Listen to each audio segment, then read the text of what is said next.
Morning. Hello. How's it going?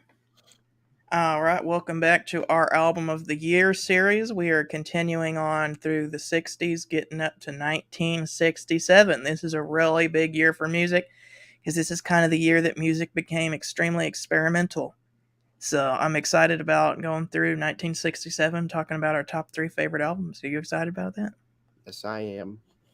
It's going to be fun. All right. So, as always, we're going to have our third favorite, second favorite, honorable mentions, and then album of the year. So, why don't you take it away with number three? My number three is going to be an album that I really enjoy, and that's going to be the Evolution album by The Hollies. A Mm, lot of amazing tracks on here. This is basically an album full of deep tracks. There was like no hits on it because they were like from Britain and all that, and they didn't believe in putting hit singles on there. Uh, then the heartaches begin. Water on the brain. Uh, Have you ever loved somebody? That's a great track. I love that one. You need love. Water on. Rain on the wind. Like side one's really good, but side two is just that side made this album where it was. What made the album the number three spot? Rain on the window. Heading for a fall. Ye old toffee shop. When the when your lights turned on. Leave me and the games we played. Which Over. one is the one that sounds like Tom Jones? No, that's from the For Certain Because album. Oh, What went never wrong? mind. This album cover too, one of if not the very first album cover to have to be psychedelic. Very amazing album cover. One of my favorites, if like top 10 at least. And yeah, that's my number three spot. Cool. My number three spot is from a band that made the honorable mentions for 1966, but is actually going to make the number three spot of 1967. Oh, you can't see that because it's got the. I'm gonna have to take that off. Oh, and it also has the shrink wrap on it. So there we go. Between the Buttons by the Rolling Stones. This is probably the Rolling Stones album that sounds the most like other British artists. It's more British than their other albums. Like it seems like all their other albums are kind of more American rock and roll sounding, and this is very different for the Rolling Stones. It's incorporates lots of different styles that they didn't usually use, like music hall, even Brit pop, uh, and like they use like this honky tonk piano sound throughout this album. That's like really makes up the songs, kind of the backbone of all of these. But this one that I have is the American version, but I think like we'll just say either the U.S. or the U.K. version because they're both good. I'm gonna use the American version because that's what I've got here, but starts off really strong with "Let's Spend the Night Together." Yesterday's Papers is all right. I like Ruby Tuesday. That's probably my favorite song on this album. It's really good. Great orchestration on that. Connection is a really good rocking song. Keith Richards says that's one of his favorites. Cool, Calm, and Collected is so stupid, but it's funny. I like that one. It sounds like a music hall show tune or something like that. But then you got all this crazy like in the Reminds background. me of the Kinks actually. If you really enjoy this album, you would really enjoy the Kinks. That's what that album really reminds me of. It reminds me of the Kinks. Mm. My obsession is Brian Wilson of the Beach Boys' favorite Rolling Stone song. I think it's just okay. But Who's Been Sleeping Here is a Bob Dylan kind of sounding song. Complicated is another rocker. My favorite song on this album, I said before it was Ruby Tuesday. It might actually be Miss Amanda Jones, now that I'm thinking about it. That's like kind of this really cool rock and roll sounding song. I love the guitar tone on it. The riff is really great. And then it closes with another goofy song. Something happened to me yesterday. It breaks the fourth wall, but um, just a very underrated album in the Rolling Stones catalog. It sounds nothing like you think the Rolling Stones would sound. If you're only familiar with their stuff like Sticky Fingers or Beggar's Banquet, you should probably check this one out. Yeah, I definitely prefer that stuff over there. post Brian Jones era stuff, but The only one I really like post Brian Jones was Sticky Fingers, but there was a few other okay ones like Some Girls. But for me, like 1965 to 1971, like Out of Our Heads through Sticky Fingers is probably their best stuff. I agree. My number two spot is going to go to the Small Faces' second self-titled album, which is Small Faces 1967. Uh, I just slightly think this is better than Evolution. Anything, these two albums interchange. To me, they're both really amazing. Tell Me, Have You Ever Seen Me? Really like that opening track. Something I Want to Tell You, sung by their bassist, I believe, Ronnie Lane. Uh, really talented. He would end up doing a few songs with.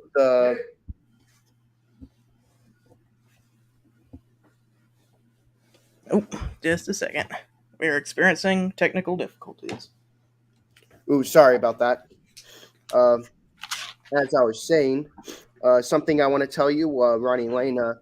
He would end up doing albums with Pete Townsend of the Who. That second track you heard on his first album was Ronnie Lane. Oh wow.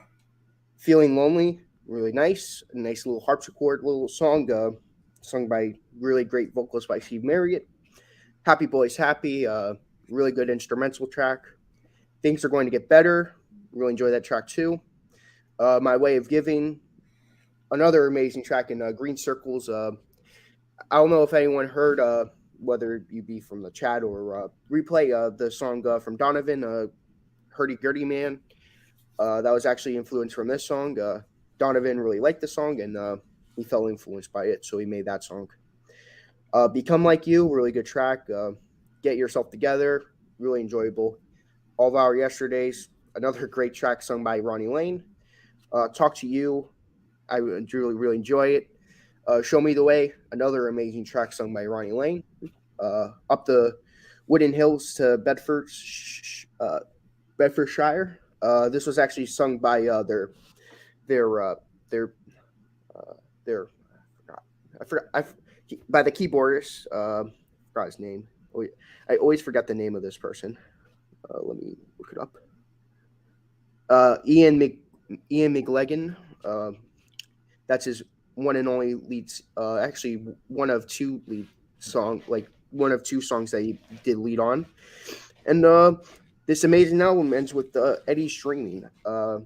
Really fun little tune to end off in an amazing album. And yeah, that's my number two spot. Cool. Let me put the stones away.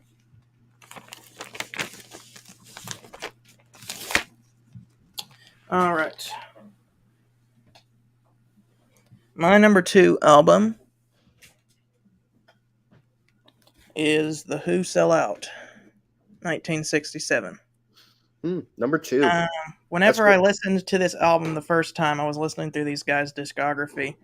And when I got to the end of this album, I'm like, I can genuinely say I've never heard anything like this album before. For those who do not know, this album is run like a fake radio broadcast, complete with station identification and fake commercials. So it starts off with like a station identification, and then you hear.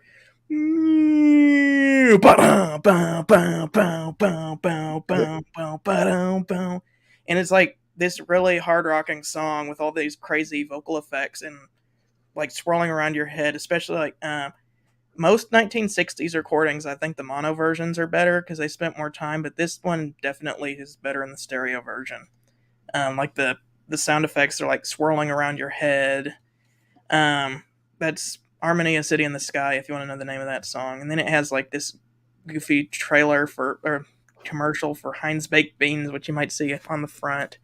Or as Breyer would say, Armenia City in the Sky.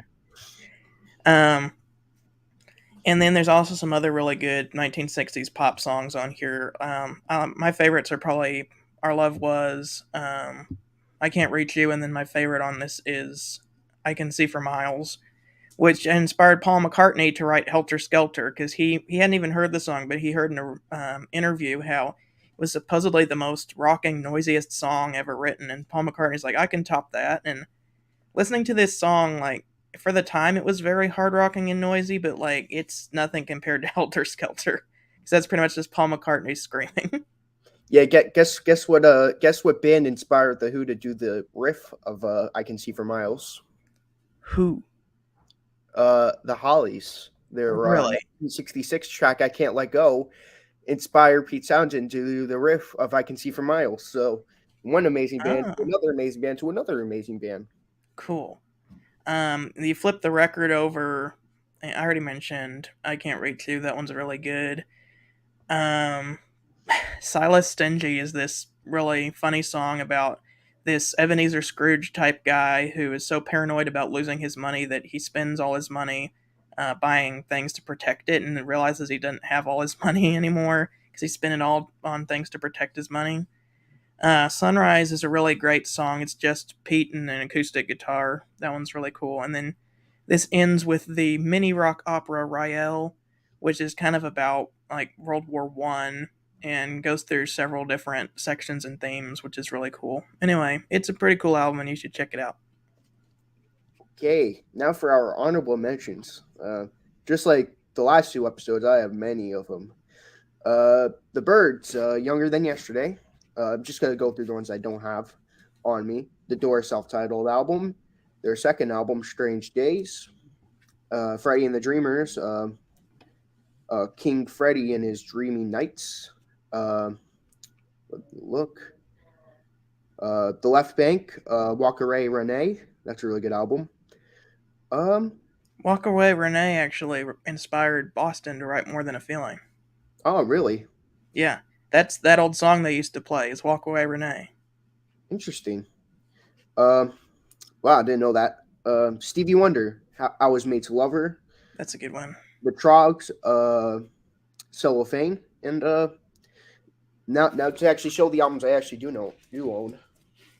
Uh, Jefferson Airplane, Surrealistic Pillow, um, Bee Gees First, love Uh, this album. Jimi Hendrix Experience, Are You Experienced? The Yardbirds, um, Little Games, The Turtles, Happy Together, Rolling Stones, Between the Buttons, Rolling Stones again, Their Satanic Majesty's Request, Peter and Gordon in London for Tea, really good album. Peter and Gordon, Knight in Rusty Armor. The Moody Blues, Days of Future Past. Mamas and the Papas, Deliver.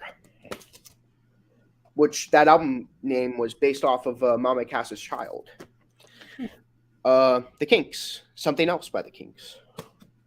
The Hollies, Butterfly. Herman's Hermits, Blaze.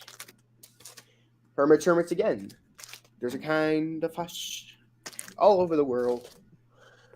Cream, Disrael Gears. 3 Amazing Monkeys albums. First being from More of the Monkeys, then Headquarters, and then to end the year off amazingly, Pisces, Aquarius, Capricorn, and Jones Limited. Magical Mystery Tour by the Beatles. Sgt. Pepper's by the Beatles. Wild Honey by the Beach Boys.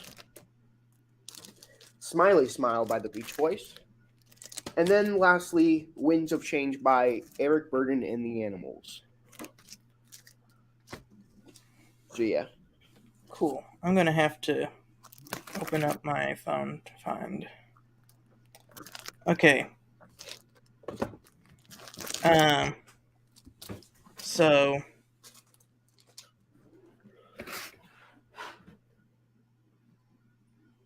Wait, was Buffalo Springfield's first album 1966 or 1967? Because I think it was 66. Yeah, I put that as my honorable mention last video.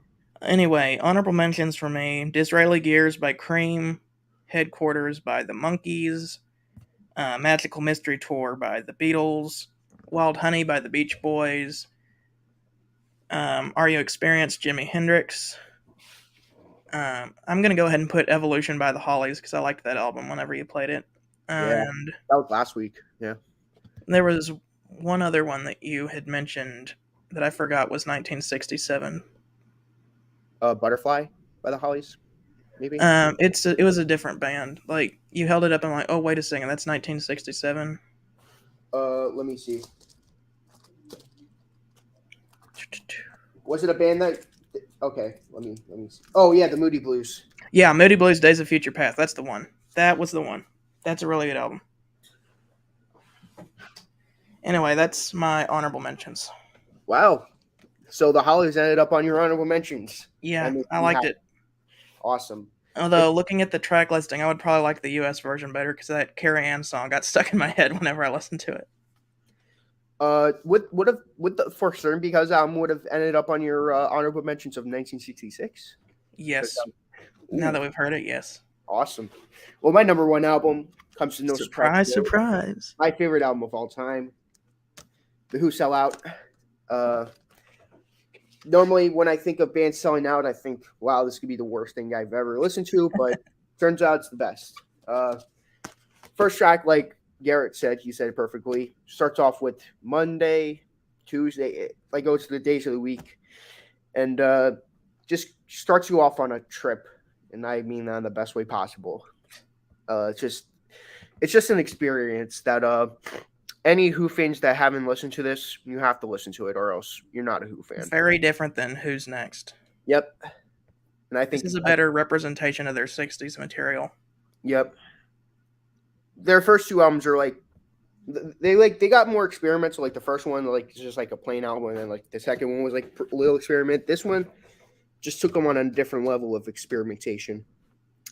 Pines Baked Beans is the next one, and very goofy, very fun.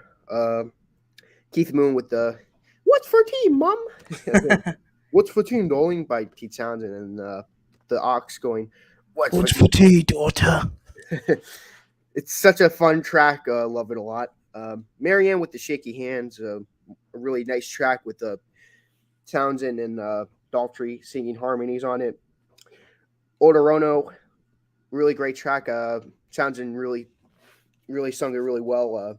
I'm a big Townsend fan. I feel like he has my favorite vocals in the band. I may not be getting. I don't know if Garrett might be getting a thumbs down for me saying that, but that's just how I feel. Well, I think he's really good, especially like on the songs that they choose for him to do. But Yeah, I think Daltrey is a better singer. But which is Tattoos. really weird because like Daltrey only sings like 3 songs on this album. Yeah, it's like very. He does it really well though. Tattoo, amazing track. Our Love is really good. Another great song sung by Pete Townsend.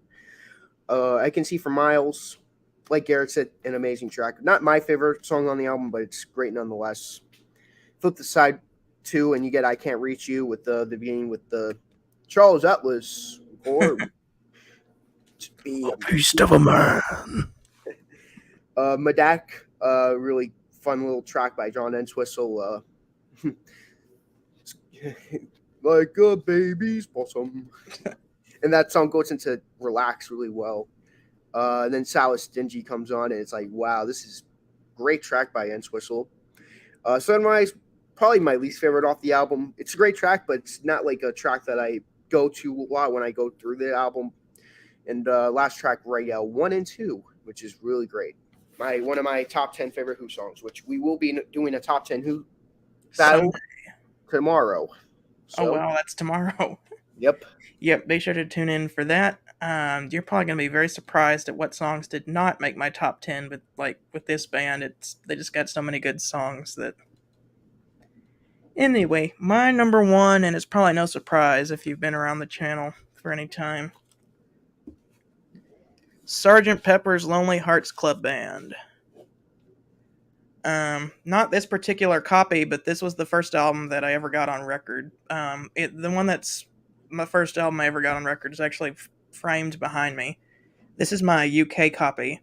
My US copy, which is the first album I ever got, it's like I said, just hanging back there.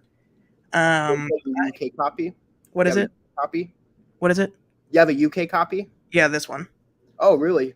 Yeah, yeah. I've always wanted to have a UK copy of Sgt. Pepper's. Just just so I could have like the feel of being like in Britain in 1967 and enjoying the Yeah, album. it's a UK mono, and the first time I played this, I'm like, wow, this made a really good album even better because listening to it, just knowing that you're hearing exactly what people heard whenever they played it in 1967 is just really cool. But it's very difficult to get your hand on one of these though. I would say though, if you want to get one, scour eBay because I got this for like $35. So they definitely have them for cheap if you're willing to scrounge around on eBay every day. But me at 17 years old, I liked the Beatles when I was like 14, but I only listened to their Blue and Red albums. I had no idea like what actual albums were. I'd only heard like greatest hits before, and I got Sergeant Pepper for my birthday on the record because my mom knew I liked the Beatles, and so she bought that for me and plopped that on my mom's record player. And I'd never really listened to any kind of music on records before, but it was a completely different sound. And I'm a guitar player and I really like electric guitar, and so the way that the electric guitar sounded on the record was like even better than it would sound on streaming for some weird reason. And so I'm like, man, like I'm familiar with the first two songs, Sergeant Pepper and Lucy in the Sky with Diamonds, and why can't I remember it? A With a little, little help from little my help from my friends. How can I not remember that? I just blanked for some weird reason. I do that sometimes when I think of an album, but like, what song is on that White Album that's like I that was thinking like it's chapter the back one to that the first Ringo song? sings, and it's the second song. But anyway, listen to that, and like it was like I don't get this album. It's weird, but it's the only record I had, and I like the way it sounded. So it's like, oh, I'm gonna just play that again. And so after listening to it for however many times, I finally got that it's not a collection of great songs, even though there are a lot of great songs on here. Or I'll say it's not just a collection of great songs. It's a piece of art that needs to be listened to in the order that they made it, and then like the album cover, and then you open up the gatefold. It's like just all meant to be experienced together. So that's whenever albums started clicking for me, and I wanted to start buying other artists on record so that I could hear like, hey, like I like this song. I want to hear the album it's on so that I can hear what it sounds like in the order it's supposed to be heard. So I really owe a lot to this album. As for the album itself, Sgt. Pepper's Lonely Hearts Club Band, great way to open the album. One of my favorite Beatles songs. With a little help from my friends, which I remember the name now. Probably one of Ringo's best, actually, probably Ringo's best lead vocal on any Beatles song. Lucy in the Sky with Diamonds is a really trippy song that was written about a drawing that Julian Lennon drew, and also may or may not be about LSD. Yeah, it's definitely about OC. John Lennon's hiding that it's about that. He's like, oh, it's about a picture that my son drew me You one. know, I bet it probably went a little something like this. Julian went to school, drew this picture of Lucy in the Sky with Diamonds, and was like, "Look, Dad, this is my picture, Lucy in the Sky with Diamonds." And then John Lennon, knowing John Lennon, was probably like, "It spells LSD. Let's write a song about that." This album cover reminds me of LSD. Like if you took LSD, this is like I could just imagine what this would look like. Like John Lennon was like, "Hey, what do you got there?" And I'm like, "Oh yeah, this is our album cover." Is like, you know what? I'm gonna make a song about LSD because of that, because that's what it reminds me of. And then we get to Getting Better, which one of the things I really like about this album is all of the unconventional production choices they make on it. Like the piano sound you hear at the beginning is actually they're holding down the chord with the keys, but George Martin has a hammer and he's hitting the strings inside of the piano with the hammer. And it has like sitars and all this weird instrumentation. It's cool. Then we get Fixing a Hole, which is another really experimental song. George's guitar solo on that one is really good. It's McCartney at his absolute, well, I'd like to say his absolute weirdest, but it gets weirder with Honey Pie, or Wild Honey Pie and stuff like that. But then we get to She's Leaving Home, which is an absolutely beautiful song with orchestral accompaniment. I really like the mono version better because it's in a higher key. I like the higher key and the faster speed better than Well, the new Giles Martin, thankfully, the new Giles Martin stereo mix goes off the mono version, so I guess the original stereo mix is kind of outdated now. I would definitely say if you're going to get a copy of this album, probably go with the Giles Martin mix. The mono is my favorite, but it's really hard to get a hold of, so the Giles Martin mix is pretty easy to get a hold of. Then we get to the benefit of Mr. Kite, which is kind of like a demented circus. It's really weird and something you really have to hear for yourself. Flip the record over, you get George Harrison's only song on this album, the Indian classical inspired Within You Without You. He hired professional Indian musicians to come in and play on the track and kind of hung up some quilts on the wall, lit some candles, and they just kind of jammed, and that's what you hear on the recording. And then you hear kind of some laughing at the end, which the lyrics are really heavy handed, and he wanted to kind of ease the tension a little bit before getting into When I'm 64, so he added these laughing sound effects. Then we get to When I'm 64, which is Paul's granny music, as it would be, but I really like it. Talking about, like, will you still need me when I'm 64? They speed up his voice so that he sounds like a teenager. It's one of, from what I've read, this is one of the earliest songs that Paul McCartney wrote, and back in their live sets, if like the power would go out, then Paul would just sit down on the piano and start playing this song. So then we get Good Morning, which is probably one of my least favorites on this album. Oh wait, I skipped Lovely Rita. That's like How one did of the best songs on that album too. It was my least favorite when I first heard it, but it's really growing on me. I really like the they like put a comb in a piece of wax paper, went like all these weird production choices are amazing. It's a song about how Paul McCartney falls in love with the meter maid, which is kind of weird lyrics, but it's a cool song. Then we get to Good Morning, which is one of my least favorites on the album. Uh, it's a really noisy song, but then if you try to like count what time signature it's in, you're like, I have no clue what time signature this song is in. It keeps changing. It was inspired by a Kellogg's cornflake commercial that John Lennon was watching on TV. And then we get to the Sgt. Pepper's Reprise, which is really cool, kind of redoing the first song in a faster tempo and saying, like, the show is over. And then the final song, A Day in the Life, which is, if you're going with the concept of the album, it's supposed to be their encore song. And like my favorite part of A Day in the Life is the orchestral crescendos. It's just like going crazy, and then it hits this really cool chord at the end, like, boom. Yeah, that's such a great way to end the album. Anyway, it's a really great album, and my second favorite album of all time, actually. What's your favorite album, Abbey Road? We will get to that when we get to 1967, or sorry, 1969. Okay. So, Sgt. Pepper, album of the year, 1967 for me. Bravo. On with the show. Great. So my three were Between the Buttons by the Stones, Who Sell Out, and Sgt. Pepper by the Beatles. My number 3 was Holly's Evolution album. Evolution. My number 2 was the Small Faces self-titled album, and then my favorite album is The Who Sell Out. Speaking of which, our top 10 is on Sunday, so yep, give it a watch. See you guys later. 1967, album of the year. Signing off.